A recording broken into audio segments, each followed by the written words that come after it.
Hello बच्चों, ये JEE main 2023 का क्वेश्चन है। 6 अप्रैल सिफ्ट टू ट्रू का क्वेश्चन है ये। Experimentally it is found that 12.8 electron volt energy is required to separate a hydrogen atom into a proton and an electron.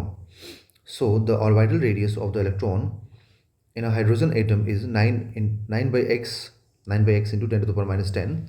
The value of x is, है ना, x का value क्या होगा ये पूछ रहा है आपसे। ठीक है, तो हाइड्रोजन एटम में ना, जैसे मैं आपको दिखाऊं, तो हाइड्रोजन एटम में न्यूक्लियस में क्या होता है, प्रोटॉन होता है। तो मान लीजिए न्यूक्लियस के अंदर यहाँ पर प्रोटॉन है। ठीक है, और प्रोटॉन का चार्ज भी किसके बराबर होता है, तो इलेक्ट्रॉन के चार्ज के मैग्नीट्यूड के बराबर होता है।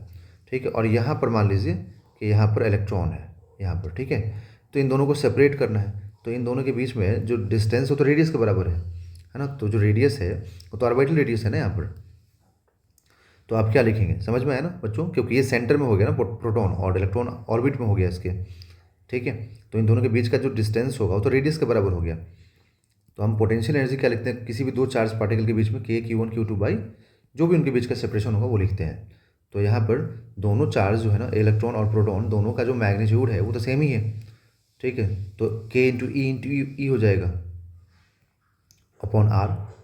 ठीक, तो अब यहाँ पे पोटेंशियल एनर्जी है ना, बट हमें पोटेंशियल नहीं, हमें टोटल एनर्जी से मतलब है, क्योंकि यहाँ पे ये रिवॉल्व कर रहा है ना, तो टोटल एनर्जी से मतलब है। एक मिनट रुकिए, तो टोटल एनर्जी जो होता है ना यहाँ पर सिस्टम का, किसी भी सिस्टम का जो बाउंडेड सिस्टम का, वो क्या होता है, नेगेटिव में होता है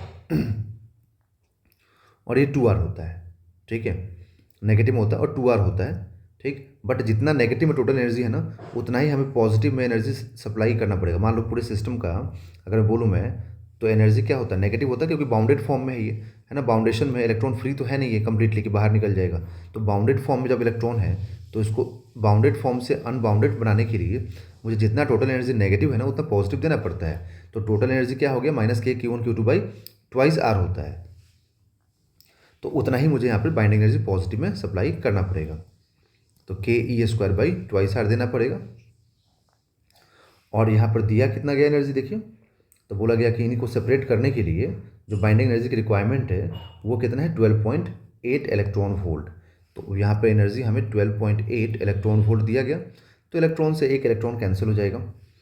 आर की वैल्यू पूछा है, तो आर इज इक्वल टू हम क्या लिख देंगे, के, और के कितना है 10 to the power 9 into 10 to the power 9 into एक इलेक्ट्रॉन का वैल्यू यहाँ रह जाएगा के इंटू ई अपॉन ये 2, और ये 12.8 इधर आ जाएगा, तो 2 इंटू 12.8। ओके,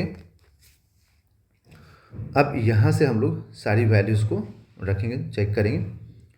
तो ये हो जाएगा 9 से कैंसिल होगा पावर इसका, तो 9 इंटू 1.6 मतलब ये आएगा 14.4, इन दोनों को मल्टीप्लाई करके into 10 to the power minus 10 divided by 12.8 into 2 25.6।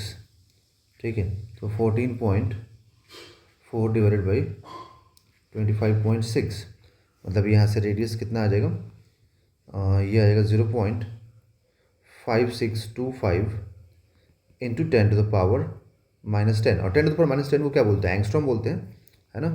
तो यहाँ जो पूछा है कि 9/x के फॉर्म में, है ना, तो 9/x के फॉर्म में, तो x यहाँ पर हम क्या लिख देंगे देखो, तो ये 9/x into 10 to the power minus 10, ये कैंसिल कर देते हैं और x यहाँ से निकाल देते हैं।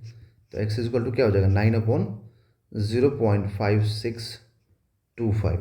ठीक है, तो 9 डिवाइडेड बाई 0.5625 16 आ जाएगा।